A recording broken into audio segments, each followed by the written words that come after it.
प्यार, नफरत, एहसान, दुश्मनी, जो भी करना है करके देख लो, जो भी करना है करके देख लो, माँ कसम दोगुना होके मिलेगा।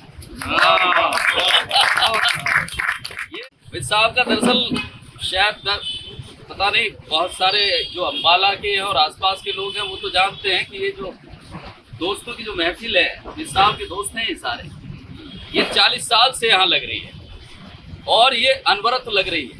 विद साहब को कहीं बाहर जाना होता है तब बात अलग है, लेकिन यहाँ वक्त जो होता है सुबह का, चाय यहाँ चलती है, मट्ठी यहाँ चलती है, और विद साहब की महफिल और ये बातें जो आपने अभी थोड़ी देर पहले देखी, ये असल ये क्या विचार था, आइडिया था, या ये कैसे अचानक इस तरह से इतनी बड़ी चीज और इतने सालों तक चलती रही?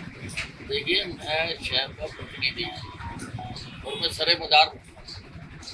मेरे विधानसभा के हर आदमी को पता है कि हमारा विधायक मौजूद है और यहाँ पर हम पिछले 35-40 साल से जगह यही रही। कभी धूप छाँव की वजह से इधर उधर हो गए, वो अलग है।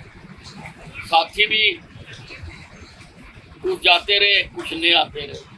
हम इस ग्रुप को ज़्यादा बड़ा भी नहीं, और यहाँ पर एक तो सुख दुख की सारे शहर के, क्योंकि कोई शहर के किसी कोने से आ रहा है, कोई किसी कोने से आ रहा है, सुख दुख की सारी जाते हैं।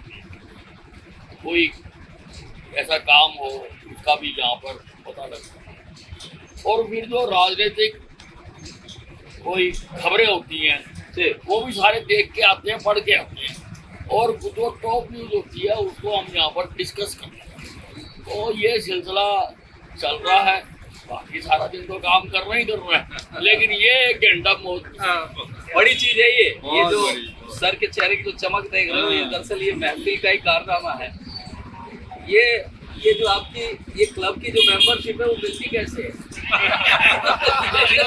एनओसी लेना पड़ता है साहब से, एनओसी साहब देंगे तब मिलेगा। क्योंकि इस क्लब में कौन शामिल नहीं होना चाहेगा? बहुत लोग आना चाहते हैं पर फिर वो भीड़ होती है। हम भीड़ नहीं करना चाहते। हम तो ये हमारा टी पॉइंट है, इसको हम टी पॉइंट कहते हैं।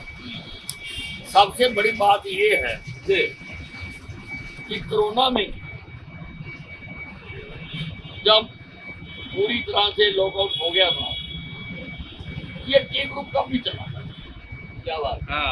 ये यहाँ इकट्ठे नहीं होते थे, वर्चुअली अपने अपने घर से चाहे अपने अपनी पीते थे, लेकिन एक घंटा उसके ऊपर चर्चा करेंगे। इतनी बड़ी चीज ऑनलाइन सब 2 महीने रहा। 2 महीने हम यहाँ नहीं बैठे क्योंकि इकट्ठे होना मना था, लेकिन हमारा टी ग्रुप चलता रहा, वर्चुअल चलता रहा। ये बहुत बड़ी चीज है, और मेरे ख्याल से इस तरह से जनप्रतिनिधि, कैबिनेट मंत्री इस तरह से अपने लोगों के बीच बैठते हैं, ये शायद राजनीति का क्या, इस देश के लोकतंत्र की खूबसूरती का पहला नमूना है, इस तरह का एग्जाम्पल है। और दूसरे जो लोग हैं जो जनप्रतिनिधि होना चाहते हैं या होने का दावा करते हैं, उन्हें सीख लेनी चाहिए। एक बात और है सर, ये ऐसे तो नहीं कि ये लोग वही हैं जो आपकी राजनीति को मजबूत कड़ी भी देते हैं, ताकत भी देते हैं। ये एक वजह रही हो कि इनके साथ ही बैठना है तो जुड़ाव सा रहता है? नहीं, आपको इनके साथ पारिवारिक रिश्ता होता है, और जो पारिवारिक रिश्ता होता है वो सबसे ऊपर होता है, सबसे बड़ा। और यकीनी तौर पर ये हमारे जो कार्यक्रम हैं उनमें भी सारे खड़े होते हैं, आकर सब उसमें साथ चलते हैं यकीनी तौर पर, क्योंकि मित्र भी हैं सारे के सारे। और ये जो हमारा यहाँ पर हम चाय पीते हैं, जहाँ वो मट्ठी खाते हैं, ये हमारा सारा कंट्रीब्यूट है। हम सब हर महीने इसका पे करते हैं। क्या बात? और ये किसी एक के सिर पे नहीं है, सारे मिलजुल कर इसकी कंट्रीब्यूशन करते हैं। कैशियर बना रखा है, जब पैसे खत्म होते हैं वो गिनती पे जा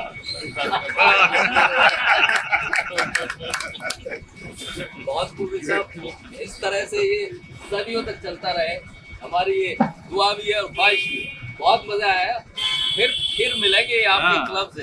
ये तो ऐसी जगह बना रखी है यहाँ, तो मतलब ऐसा लगता है जैसे सत्संग हो रहा हो। नहीं देखिए, सारा दिन काम के टाइम पे से कुछ समय तो फुर्सत के निकालने चाहिए। सबको निकालना चाहिए, सब लोगों को निकालना चाहिए कि जिस वक्त सारी चीजें छोड़कर आदमी मौज मस्ती में। देखो, सारा दिन हम पेट की खुराक तो लेते हैं लेकिन मन की खुराक नहीं लेते। यहाँ मन की खुराक तो बहुत अच्छा। मन की खुराक लेना, और सबसे बड़ी बात ये है जो भाई साहब ने कही है कि ये जिंदगी में जो फुर्सत के जो क्षण हैं इस तरह से जीना, फुर्सत के क्षणों को इस तरह से उपयोग करना, इस तरह से इस्तेमाल करना, ये केवल और केवल इकलौता ऐसा उदाहरण है बिल्कुल जो बहुत बहुत मजा आया। बहुत शुक्रिया, थैंक यू सो मच साहब। आपने एक